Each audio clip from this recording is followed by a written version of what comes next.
Mimi Mary Priska Winifred Mahundi naapa kwamba nitakuwa mwaminifu kwa Jamhuri ya Muungano wa Tanzania na kuitumikia kwa moyo wangu wote, na kwamba nitaihifadhi, nitalinda na kuitetea Katiba ya Jamhuri ya Muungano wa Tanzania kwa mujibu wa sheria iliyowekwa. Mwenyezi Mungu nisaidie.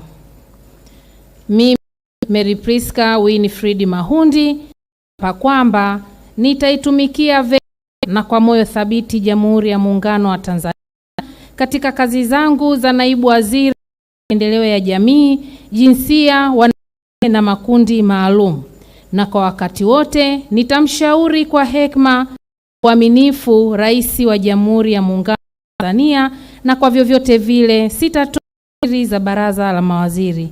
Mwenyezi Mungu nisaidie.